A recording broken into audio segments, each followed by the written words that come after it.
सांसदों को पता था कि बरेली में कुछ बड़ा होने वाला है और बरेली में बुलडोजर पहुंच चुका था और बुलडोजर चलने लगा तौकीर के सबसे करीबी नफीस के पैलेस पर।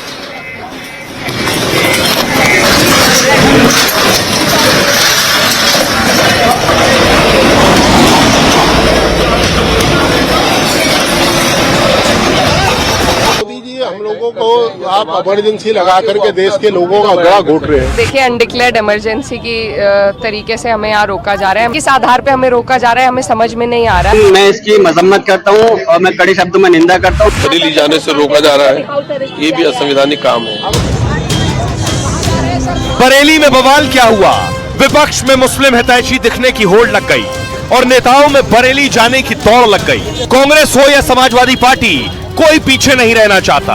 मुद्दा मुसलमानों का है तो अखिलेश की पार्टी तो बिल्कुल भी रिस्क लेना नहीं चाहती, इसलिए एड़ी चोटी का जोर लगा रही है। एक तो नहीं, नेताओं की पूरी फौज को उतार दिया। जनपद में आना चाहते हैं तो पहले जब वो अपनी अनुमति प्राप्त करेंगे और अनुमति मिलने के पश्चात ही हम चाहेंगे कि वो लोग जनपद में आए, क्योंकि वहाँ पे संवेदनशीलता के मद्देनजर ये जरूरी है।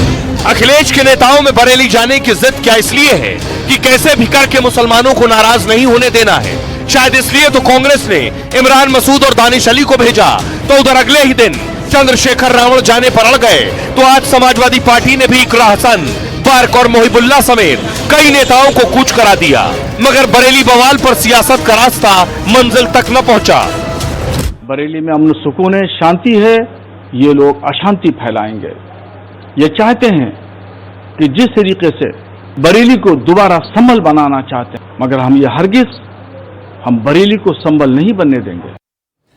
तो मौलाना शहाबुद्दीन कह रहे हैं कि सांसद चले जाते तो वहां माहौल और खराब हो जाता, लेकिन तैयारी क्या थी, क्यों जाना चाहते थे?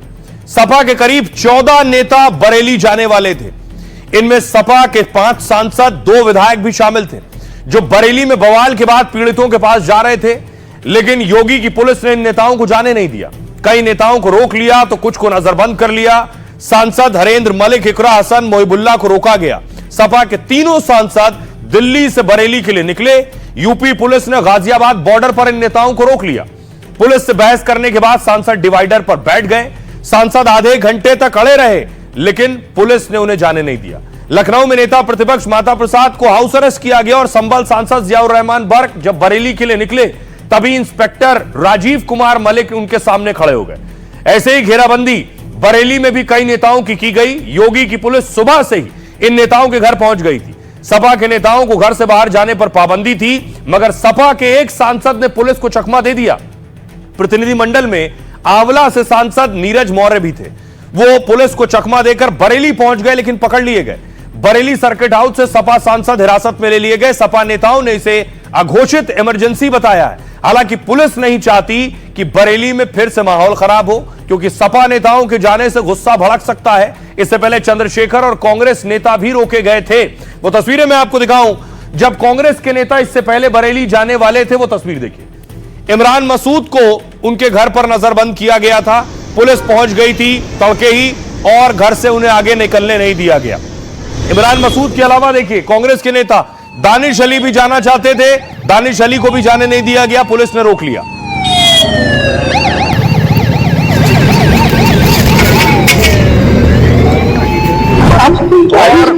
चंद्रशेखर रावण भी जाना चाहते थे। तस्वीर में आपको दिखाऊं, चंद्रशेखर रावण को भी रोक लिया गया, जाने नहीं दिया गया। पुलिस का कड़ा पहरा था, वो भी घर से बाहर कदम नहीं रख सके।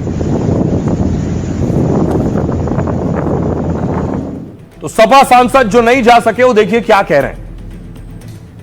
सबसे पहले इकरा हसन कैराना से सपा की सांसद हैं। वो कह रहे हैं यूपी में अघोषित इमरजेंसी जैसे हालात हैं, सरकार डर के कारण हमें रोक रही है।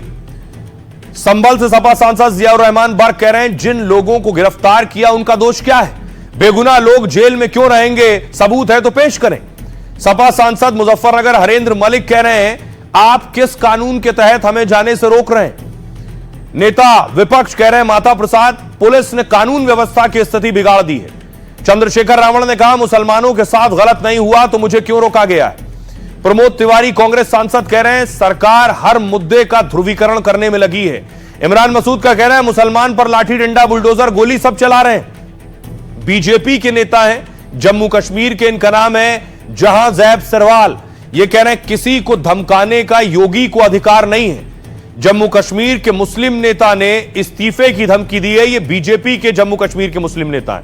आइए अब आपको सुनवाता हूं, सुनिए जरा सियासतदानों को वो क्या कह रहे हैं। अगर वहाँ माहौल खराब करने के लिए नहीं, वहाँ माहौल के स्थिति को जानने के लिए, माहौल को संभालने के लिए जाना चाहते हैं। लोगों के पाँव में गोली मार के इनकाउंटर करके इनको अरेस्ट किया जा रहा है। हम इसके सख्त खिलाफ हैं और हम चाहते हैं कि वहां पर जाकर के लोगों को पीड़ित परिवारों से मिलकर के एक सही रिपोर्ट बना सके। न प्रदेश से लेना देना, न देश से लेना देना, न समाज से कोई लेना देना है, न सामाजिक समरसता में उनकी कोई निष्ठा भावना है। उनकी भावना सिर्फ वोट बैंक उनका मजबूत कैसे हो, कट्टरपंथा के आधार पर वोट बैंक उनका संरक्षित सुरक्षित रहे, मुस्लिम मतदाता उनके साथ कैसे मजबूती से जुड़ा रहे, इसी के लिए सारे काम कर रहे हैं। और जिस तरीके से हमारे साथ धक्का मुक्की हुई, जैसे हम लोग कोई क्रिमिनल्स हो, हम लोग सभी यूपी के रहतवान हैं, वहाँ के इलेक्टेड रिप्रेजेंटेटिव्स हैं, तो इस तरीके से हमारे साथ पुलिस प्रशासन ने व्यवहार किया। ये ऐसा है कि बरेली का माहौल इन्हीं लोगों ने खराब किया है।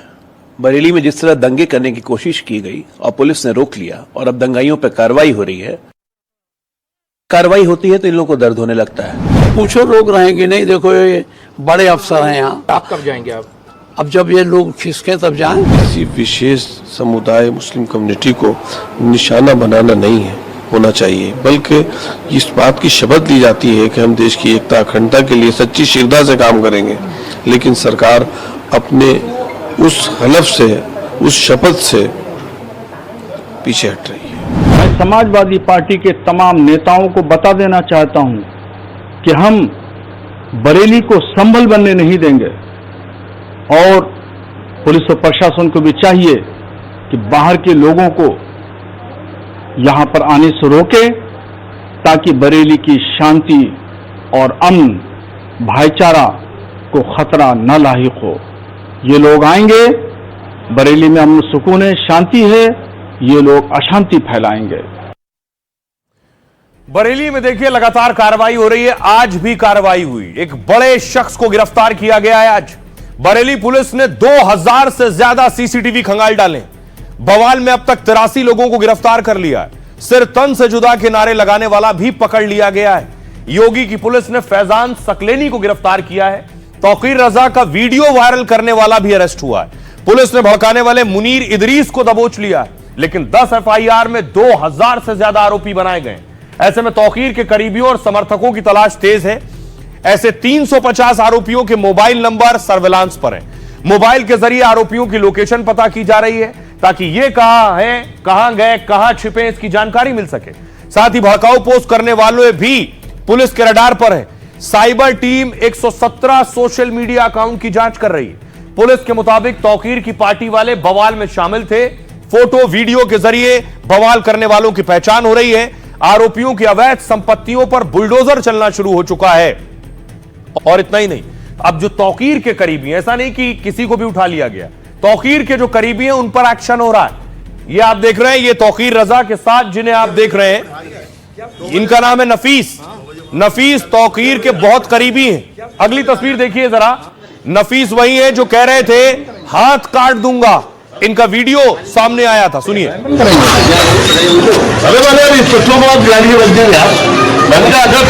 काट लूंगा, हाथ काट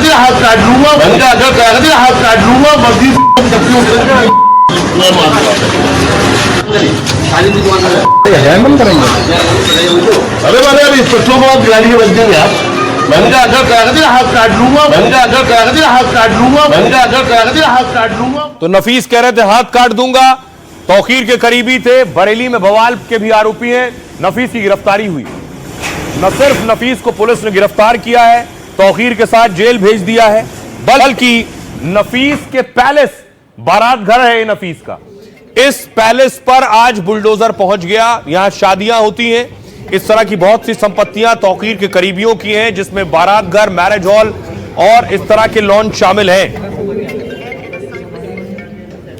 और आज बुलडोजर पहुंचा है। ये नफीस के पैलेस का गेट है, जिस पर आज बुलडोजर चला। दावा यह है कि अवैध निर्माण था और बुलडोजर से कार्रवाई हुई।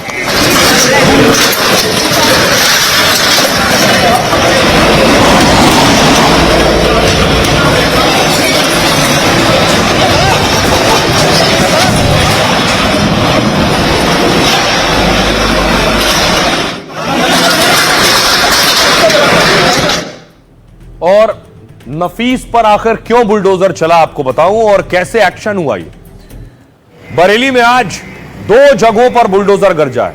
तौकीर के करीबी नफीस का बारात घर जमींदोज हुआ है और बरेली के जखीरा बाजार इलाके में कार्रवाई हुई है। दूसरा, बरेली के सैलानी बाजार में अतिक्रमण तोड़ा गया।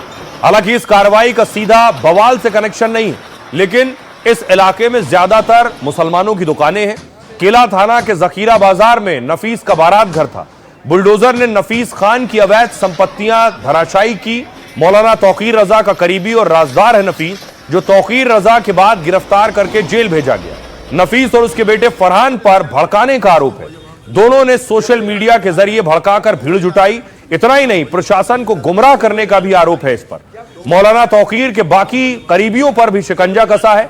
आईएमसी के फरत खान का 3 मंजिला मकान सील किया जाएगा। बीडीए बड़े प्लॉट पर बिना अनुमति निर्माण का फरत पर आरोप है। दावा है कि बवाल के बाद फरत के मकान में ही तौकीर रुके थे। दशहरे से पहले 100 वैध संपत्तियां चिन्हित की जा चुकी हैं, जहां सीलिंग के बाद बुलडोजर की कार्रवाई की जा सकती है। इस एक्शन के बाद सुनिए जरा बरेली की पुलिस क्या कह रही है। जो कार्रवाई है ये टोटली इंडिपेंडेंट है और समय समय पर जो अलग अलग एजेंसीज हैं, अलग अलग डिपार्टमेंट्स हैं, उनके द्वारा कार्रवाइयाँ की जाती हैं और जहाँ जहाँ भी पुलिस की आवश्यकता होती है तो बताया जाता है, पुलिस फोर्स मौके पर मौजूद रहती है। हाँ, ये बताया गया है कि एक व्यक्ति जिसका नाम डॉक्टर नफीस खान है, ये प्रॉपर्टी उसकी है और जैसा कि हमें सूचित हुआ था और इसमें पुलिस बल यहाँ पर मौजूद है सुरक्षा दृष्टि से। इसी तरह नफीस के यहां बुलडोजर चल गया, लेकिन बुलडोजर पहुंचा था संभल भी। लेकिन संभल मस्जिद पर जो बुलडोजर चल रहा था, पहुंचा था, उस पर संभल मस्जिद कमेटी के लोग खुद हथौड़ा चलाने लगे। ये मामला कल कोर्ट गया था, मैंने आपको बताया था। कोर्ट में आज इस मामले पर सुनवाई हुई।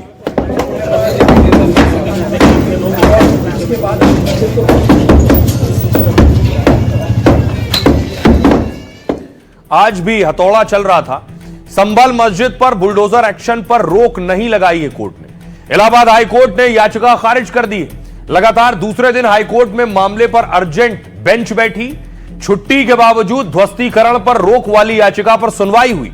याचिकाकर्ता को ट्रायल कोर्ट में अपील करने का निर्देश दिया गया है। मुस्लिम पक्ष के वकील ने सुप्रीम कोर्ट की टिप्पणी का हवाला दिया है, जिसमें कोर्ट ने ध्वस्तीकरण को अंतिम विकल्प माना था। मस्जिद कमेटी की ओर से जमीन से जुड़े दस्तावेज पेश किए गए, लेकिन कोर्ट से याचिकाकर्ता को कोई राहत नहीं मिली। तालाब की जमीन पर मस्जिद बनाए जाने का आरोप है। 2 अक्टूबर को प्रशासन बुलडोजर लेकर मस्जिद तोड़ने पहुंचा, लेकिन स्थानीय लोगों ने कहा डीएम से कि 4 दिन की हमें मोहलत दीजिए। इसके बाद लोगों ने खुद ही मस्जिद की बाहरी दीवार तोड़नी शुरू कर दी। संभल की गौसुलबरा मस्जिद जिला मुख्यालय से 30 किलोमीटर दूर है और 550 वर्ग फीट की मस्जिद का 10 साल पहले निर्माण किया गया था। गांव के ही मिंजार हुसैन ने इसका निर्माण करवाया था। अवैध अतिक्रमण को लेकर सर्वे में इसे अवैध बताया गया। मस्जिद और मैरिज हॉल के सरकारी जमीन पर बने होने की बात की गई। मैरिज हॉल और मस्जिद पर लाल निशान लगाए गए और इसके बाद मैरिज हॉल को फिलहाल गिरा दिया गया है। फिर मुस्लिम पक्ष हाईकोर्ट गया, अर्जेंट याचिका लगाई वहां जाकर, लेकिन वहां याचिका खारिज हो गई। कोर्ट ने कहा कि आप ट्रायल कोर्ट जाइए।